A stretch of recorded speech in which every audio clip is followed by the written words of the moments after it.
If you were around in the 1990s, you have without a doubt heard of the name Kurt Cobain. Kurt Cobain was the frontman of a grunge band called Nirvana, which was around from 1987 until 1994. The story is quite tragic but simple. He committed suicide via a shotgun wound to the head on April 5th, 1994, and his body was found 3 days later on April 8th. It appears to be common knowledge, and the general public seems to believe that was how he passed away. However, a shocking amount of evidence points in the direction that his death was not a suicide, but in fact a homicide. Some of this evidence is clear, irrefutable proof that his death was not what it seemed, and a lot of it suggests that his wife, Courtney Love, played a major role in it. Kurt Cobain did not commit suicide, but instead was the target of a homicide. A documentary titled Soaked in Bleach was released in 2015 by director Benjamin Statler. It tells the story of the days surrounding the discovery of Kurt Cobain's body through the eyes of private investigator Tom Grant, who was hired by Courtney Love just days before Cobain's body was found. Cobain had previously been missing after fleeing from rehab. The documentary goes into the evidence that he did not commit suicide, detailing the levels of heroin in his body upon being found, the location of the shell expelled from the shotgun upon being fired, Courtney Love's repeated dishonesty towards Grant, leading him to turn on Love, thinking with reason to believe that she was in part responsible for Cobain's death, along with much more. Starting with the most compelling piece of evidence, Cobain had an extremely high level of heroin in his body when he was found, exceeding the lethal dose by a substantial degree. In the documentary, it states that Cobain had a blood morphine level of 1.52 milligrams per liter. A quote from the film says, and I quote, 70 times the lethal dose for the average person, triple the lethal dose of most heroin addicts.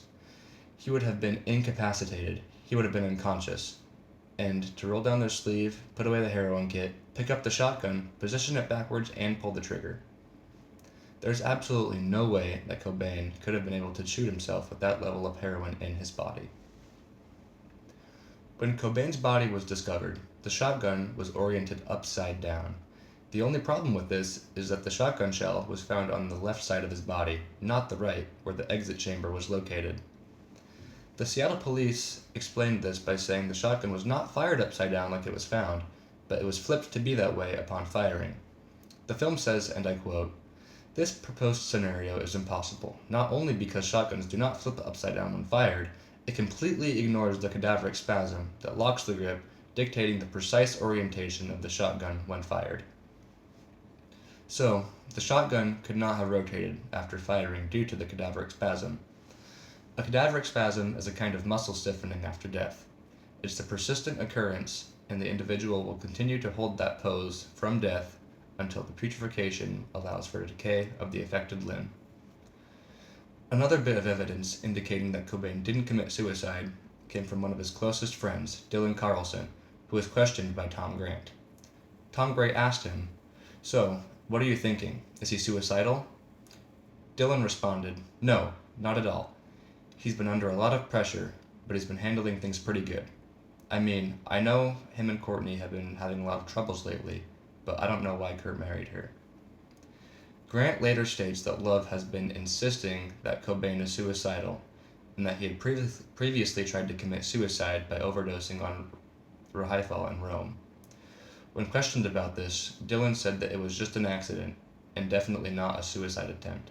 His quote was, "Trust me, if he was suicidal, I would never let him get a shotgun." This theory isn't extremely widely believed for a reason, however. Just because Kurt Cobain seemed like a happy person, this does not take suicide off the table completely.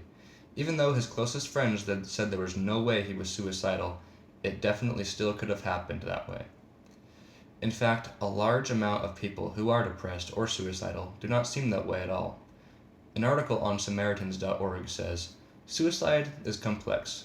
How people act when they're struggling to cope is different for everyone. Sometimes there are signs someone may be going through something difficult or having difficult thoughts. For some people, there are several signs that might apply. For others, just one or two. And for some, none." Even the closest people to Cobain wouldn't know precisely if he was suicidal or not. Even with the possibility of suicide being on Cobain's mind, there are still many things that remain unexplained. For example, his blood morphine level, the aforementioned shotgun orientation, and the location of the shell. The only way for this to have been a suicide is if the shotgun rotated upside down upon firing, Kurt Cobain's wrist bends in a way that is not anatomically possible, or the shotgun shell ricochets off of something to his right and lands on the left side of his body. And on top of all of this, he does this with 70 times the lethal amount of heroin in his bloodstream. This series of events is practically impossible, making it extremely unlikely that Kurt Cobain committed suicide. To conclude, Kurt Cobain's death was not a suicide, but in fact a homicide. He had 70 times the lethal dose of heroin in his blood, making it impossible for him to be conscious to shoot himself. The shell was on the wrong side of the shotgun, with it being impossible for it to have flipped. Cobain's closest friends, including Dylan Carlson, who bought and registered the shotgun, deny Kurt Cobain was in any way suicidal. All of this led private investigator Tom Grant to suspect that it was impossible for Kurt Cobain to have committed suicide. Thank you.